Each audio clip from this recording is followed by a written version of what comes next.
Oferecimento Unimed João Pessoa. Cuidar de você, esse é o plano. Muito bom dia, o programa Saúde Você está no ar e com muitos assuntos importantes para você, assuntos que vão impactar a vida da sua família. Olha só, no programa de hoje nós vamos mostrar qual é o momento certo de introduzir outros alimentos na vida do bebê. Uma nutricionista vai dar dicas importantes. Você é daqueles que costuma lavar a carne? Será que é correto? Ou pode aumentar ainda mais a contaminação? Temos dicas sobre isso também. Nesta edição vamos conhecer os benefícios das atividades físicas para os idosos. Tudo isso e muito mais a partir de agora no programa Saúde Você.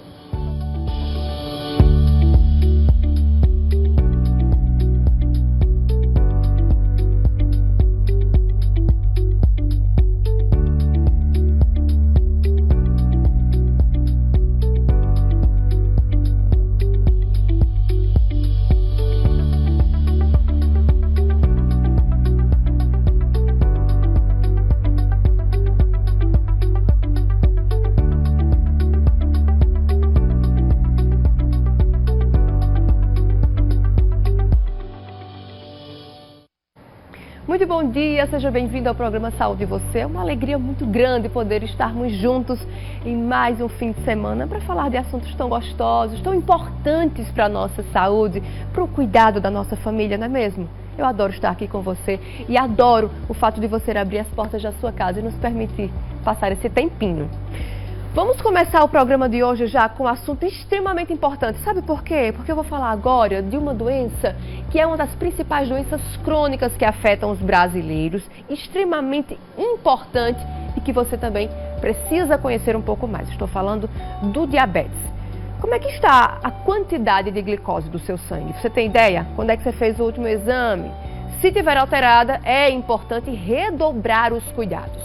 Os especialistas alertam que não foi cuidado, pode continuar no momento de hiperglicemia, aquela hiperglicemia constante, pode evoluir sim rapidamente para um diabetes. Veja aí. Diante do aumento da glicose, a primeira ideia é restringir a alimentação para resolver o problema. Mas apostar em uma dieta mais natural, com orientação especializada, não vai deixar ninguém passar fome.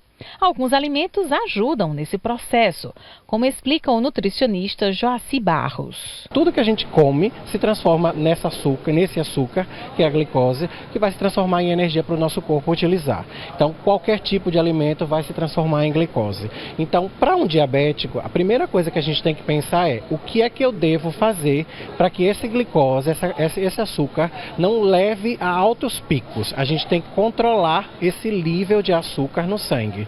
E aí tem muitas dicas na alimentação do que a gente pode fazer, e uma delas, talvez que eu diga que seja a principal para um paciente diabético, a gente tem que investir em fibra, certo? Então, fibra é a chave para o diabético. Então, por exemplo, se ele vai começar a fazer o café da manhã, posso ou não posso comer aquele cuscuz? Eu devo ou não devo comer o pão ou a tapioca? Pode, mais ou menos. Então, por exemplo, quando a gente fala do cuscuz, que é uma paixão, todo mundo adora cuscuz, eu particularmente adoro. O flocão, que é muito consumido, ele já é muito rico em fibra, sem contar nas outras vitaminas e ferro. Então, é um café da manhã muito bacana. O diabético pode consumir sim, com moderação. E se ele quiser deixar isso ainda mais atrativo, ele pode, na hora que está preparando a massa de cuscuz, acrescentar uma colher de aveia ou uma colher de chia na massa do cuscuz. Por quê? A glicemia vai demorar a subir. Quanto mais fibra tiver no alimento, mais vai demorar essa glicose a subir. Edinaldo adora maracujá e nem sabia dos benefícios que a fruta traz para quem a consome. Vai passar a comer mais depois da dica. Sempre faço. Até pela minha idade também eu procuro fazer. Você está na dieta para se conservar, senão você se acaba antes do tempo. Ao contrário do que muita gente pensa, todas essas frutas podem ser consumidas por quem tem diabetes. Mas tudo com equilíbrio e acrescentando sementes no meio das refeições, como por exemplo linhaça e girassol. Segundo os especialistas, elas vão ajudar a reduzir o índice glicêmico. As frutas, de um modo geral, são muito ricas em fibras, certo? Então, quando eu pego uma fruta como maçã, como a pera, a ameixa, tem muita fibra e essas são frutas que têm uma taxa de índice glicêmico muito baixa. Joaci, o que é isso? Índice glicêmico. Como eu me alimento com qualquer tipo de alimento, qual é a velocidade que essa fruta, esse alimento vai ser metabolizado e transformado em açúcar, para que o açúcar suba no meu sangue. A gente chama isso de índice glicêmico. Então, assim, a gente pode indicar frutas que são muito boas, todas podem ser consumidas, mas, por exemplo, o melão, o morango, o maracujá, a ameixa, a pera, são frutas que são maravilhosas para você fazer o consumo, certo? E algumas outras frutas, será que eu posso comer banana? Será que eu posso comer mamão? Pode sim, mas algumas determinadas frutas, lembra da gente auxiliar o nosso organismo? Então eu posso acrescentar a uma porção de mamão, uma colher de farinha de aveia, em flocos, ou uma colher de chia, porque essa fibra que eu estou acrescentando vai fazer com que a minha glicose não suba de uma forma muito rapidamente. Além das frutas, tem outros alimentos que colaboram para controlar o açúcar no sangue. A farinha de tapioca, né, é uma farinha muito fina e o índice de glicêmico dessa farinha é muito alto. Então, para um diabético comer a tapioca, a gente tem que se preocupar. Qual é o recheio que eu vou colocar nessa tapioca? Não pode ser simplesmente tapioca com manteiga. Eu tenho que colocar uma proteína, um frango desfiado, vale aquele ovinho que a gente gosta de colocar também, certo? Uma carne moída de magra. E se eu quiser também, posso colocar a farinha de aveia ou em flocos, ou até mesmo chia, semente de linhaça, porque eu estou acrescentando mais fibra. Eu vou dificultar a absorção dessa farinha. Se eu estiver falando de carboidratos de um modo geral, para um almoço ou para o jantar, a aposta vai ser sempre focada nas fibras. Então, macarrão integral é uma boa dica, o arroz integral é uma boa dica, sempre consumir salada junto com a refeição, faz um vinagrete, aposta numa salada de folhas, coloca um limãozinho também que vai ser muito bom, a vitamina C para potencializar a absorção de vários nutrientes. Pois é, então é importante realmente que tenha esses cuidados com a alimentação, não é mesmo? A pessoa com diabetes. E lembrar também, gente, que o diagnóstico do diabetes, ele é feito com exames muito simples e de fácil acesso. Perdão. Então, você consegue ter esse acesso indo até a unidade de saúde da família perto da sua casa. Os profissionais vão encaminhar você a fazer os exames que são necessários, né, para verificar a situação da glicemia, da sua glicemia. Então é importante que a gente fique sempre atento. No caso do pré-diabetes, né, é possível ainda reverter essa situação, mas já quando tem um diagnóstico fechado, é importante que todos os cuidados que o médico vai instruir você, é importante que todos os cuidados sejam tomados, né, para evitar esses índices altos de hiperglicemia no sangue, que são bastante prejudiciais e deletérios para o organismo inteiro a longo prazo. Olha, gente, de acordo com dados do Instituto Brasileiro de Geografia e Estatística, estima-se que há cerca de 2 milhões de autistas no Brasil. É muita gente. Como identificar os sintomas, os sinais e as formas de tratamento? Aqui em João Pessoa, uma das instituições que atua no atendimento à pessoa com espectro autista é a FUNAD. Veja aí. Hoje nós vamos conversar com Alice Santos, que é assessora técnica da FUNAD, responsável pelo serviço de atendimento à pessoa autista. Atualmente a FUNAD tem 700 usuários autistas de todas as idades, vindos de várias partes do estado. A fundação também é referência na rede de atendimento à pessoa autista. E o atendimento não acontece somente aqui, porque João Pessoa tem mais 2 centros. Eu gostaria, Alice, que você dissesse como é que funciona esse atendimento, né, esse serviço aqui na capital. Então, aqui em João Pessoa a gente tem 3 centros especializados em reabilitação que são habilitados pelo Ministério da Saúde. Então, a gente tem 2 SER2 em João Pessoa, ou seja, 2 centros que atendem 2 tipos de deficiência, incluindo a pessoa autista, que são de gestão municipal, e o governo do estado possui a FUNAD, é um serviço aqui do estado, referência, como você falou, para o atendimento da pessoa autista. Então, não somos o único serviço, né, mas acaba que a FUNAD se torna, assim, referência não só técnica, mas no próprio atendimento das pessoas aqui em João Pessoa. A gente sabe que é muito importante que a pessoa, né, autista receba o acompanhamento psicológico para ter ali uma qualidade de vida. Como é feito esse acompanhamento aqui na FUNAD? É primordial que os serviços possam garantir o atendimento precoce para esses usuários autistas, né? A gente chama a própria estimulação precoce de padrão ouro no autismo. Então, o ideal seria que todo indivíduo autista tivesse o atendimento o mais cedo possível para garantir uma melhor evolução terapêutica. A FUNAD, como eu falei anteriormente, por ser um SER, ela oferece tanto serviços de diagnóstico quanto serviços de reabilitação. Isso em todas as áreas da deficiência, né? Centrando no autismo, que é a pauta aqui, a gente tem, como eu falei, o serviço de acolhimento, de triagem. Esse usuário ele passa por uma avaliação diagnóstica com uma equipe multidisciplinar. Então vai ter o psicólogo, vai ter o psiquiatra ou o neurologista que vai acompanhar esse usuário, fechando a avaliação, né, que não é feita em apenas um encontro. Fechando a avaliação, é emitido o laudo médico, esse usuário é referenciado para os serviços de reabilitação, que são de diversas especialidades. Então, a gente tem psicólogo, fonoaudiólogo, educador físico, arteterapeuta, pedagogo, musicoterapeuta, fora um serviço social para acolhimento às famílias e além também de um serviço de escuta psicológica e atendimento psicossocial para as mães. Se com essa entrevista, né, quem está em casa está desconfiando ali que o filho é autista, que tem alguma criança autista em casa, qual o primeiro passo que deve fazer? Então, procura sempre a atenção básica, que é aquele famoso postinho do seu bairro. Leva a carteira de vacinação, onde já tem essa escala atualizada, conversa com o profissional que vai fazer a primeira consulta. Se ele encaminhar, você já pode procurar no seu próprio município, na sua região, um serviço para dar cobertura, né? Se desejar procurar a FUNAD, entra no site, lá tem todas as orientações. E a gente sempre orienta, alerta as famílias para que não deixe para depois, né? Quanto mais cedo você identificar os sinais, quanto mais precoce esse atendimento for garantido, melhor para a qualidade de vida do seu familiar.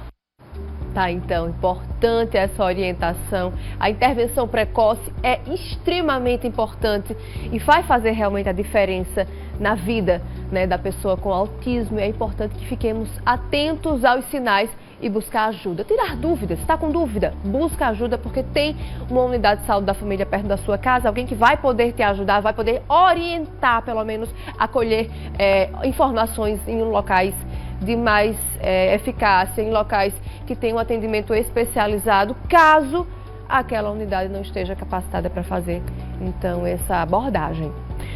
Agora, a minha conversa é com as mamães e os papais e mamães de bebês, aqueles que estão aí gestando, também se preparando para a maternidade, para essa viagem incrível.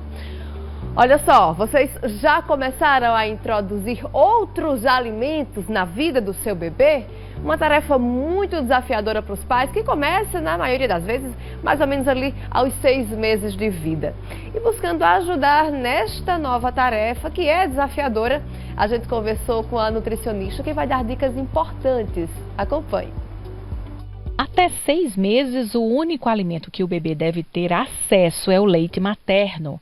Depois disso, frutas, verduras e legumes podem ser inseridos na alimentação da criança. A gente tem formas de oferecer, eu falo muito sobre alimentação responsiva, né, que a gente dá a possibilidade para que esse bebê ele coma como ele se sente mais confortável. Então, tanto a gente pode oferecer o alimento amassadinho, e aqui nesse prato a gente consegue ver desde o início ali do 6º mês, então um alimento bem amassado somente com garfo, sem precisar a gente processar, nem liquidificar esse alimento. Ou também a gente pode dar alimentos em pedaços maiores, que esse bebê consegue levar até a boca, manipular, sentir a sua textura, o seu cheiro. Então a gente pode estar dando da forma como o bebê se sente mais confortável. Tem bebês que vão se adequar ali, mas realmente preferem comer na mão, sozinhos, ter essa autonomia no início, e a gente pode vir sim com a colher, e se esse bebê aceitar, tudo bem. A partir entre 8 e 9 meses, meses, esse bebê ele começa a evoluir também. É importante a gente lembrar que a mastigação, ela evolui de acordo com o nosso estímulo. Então, a mastigação é algo aprendido. Então, o bebê, para ele comer como a gente, quando ele estiver maiorzinho, ele precisa evoluir. E a gente começa bem amassado, depois deixa menos amassadinho, depois vai deixando em cubinhos, para que ele consiga, chegando ali próximo de 1 ano, já comer um prato sem a gente ter necessidade de facilitar ali na sua textura. E nada de colocar sal e açúcar nos alimentos para aumentar o interesse dos bebês pelas comidas. Então, eu sempre falo que a comida do bebê é a comida sem sal até 1 ano de idade, mas é uma comida com sabor. Então, a gente pode sim dar sabor a essa comida e para isso a gente vai utilizar os temperos naturais. Então, alho, cebola, as ervas como coentro, né, cebolinha, salsão, as ervas frescas também e elas desidratadas também podem ser utilizadas. Então, orégano, alho, cebola, a gente pode dar cor também, né, com açafrão, com a páprica, que vai trazer cor e também nutrientes para aquele alimento. É claro que a gente sabe que a introdução alimentar deve ser com frutas, verduras, legumes, tudo o mais natural possível. E o bebê aprende por exemplo, ou seja, os pais e responsáveis que convivem com aquela criança também têm que comer de forma saudável. E os utensílios, como pratos, talheres e copos, fazem toda a diferença para que essa introdução alimentar seja a melhor possível. É importante que a gente tenha ali os utensílios adequados para ajudar. Então, por exemplo, um prato como esse, que é um prato mais liso, que não tem tantos desenhos dentro, vai ajudar ele a se concentrar diretamente no alimento. Às vezes, se você coloca um prato cheio de desenhos, então ele vai focar no desenho e não naquilo que está ali no prato, né? As colheres também, colheres que sejam do tamanho ideal. Então, a colher pequena, rasa, para que o bebê realmente leve a quantidade de alimento até a boca, que fique confortável para ele, né? E os copinhos, normalmente a gente orienta para água, aquele copinho mais aberto, que é o copinho mais próximo também de ver a gente tomando água nesse copo, né? Então, a gente evita a confusão de bico, a gente faz com que ele aprenda também por imitação, né? Então, o bebê ele não vai para a comida no início por fome, ele vai por curiosidade para conhecer aquilo ali e para imitar o que a gente está fazendo. Esse pratinho pode até parecer pequeno, mas é a quantidade ideal para a criança crescer com o que precisa. Então, nesse início da introdução alimentar é muito importante que a gente não se preocupe tanto, em primeiro lugar, assim, com quantidade. O bebê está conhecendo esses alimentos. Mas a gente tem sim, pelo Ministério da Saúde, uma quantidade para nos dar um norte do que aquele bebê vai comer. Então, aqui nesse pratinho, né, que é o pratinho do almoço, a gente tem uma refeição completa. Então, a gente tem ali o arroz, que é o carboidrato, o feijão, a carninha e as 2 opções de legumes. Normalmente eu sugiro começar colocando no prato em torno de 1 colher de sobremesa de cada grupo. E o que é esperado ali no 6º mês? Que o bebê coma em torno de 1 a 2 colheres de sopa do total da refeição. Então, dessa porção que eu coloquei aqui, ele ainda vai comer em torno de 1 a 2 colheres de sopa.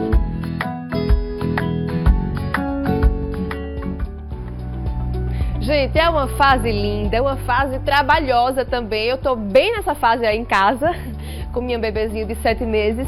E é uma experiência incrível, cada filho é único, então você vai tendo ali outra experiência completamente diferente para os papais que não são de primeira viagem. Muitas vezes é bem diferente da primeira experiência que se teve. E é importante isso que a profissional falou agora há pouco.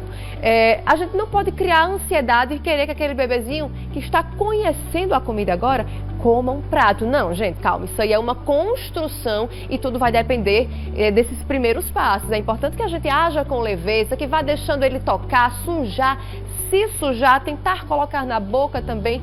Come com ele, experimenta a comidinha também com ele, vai comendo para ele se familiarizar e ir aí se entregando nessa aventura que é a introdução alimentar, tá bom? Lembra disso, que é importante. Agora a gente vai a um rápido intervalo, mas não sai daí não, que daqui a pouquinho a gente volta com mais programa Saúde e Você.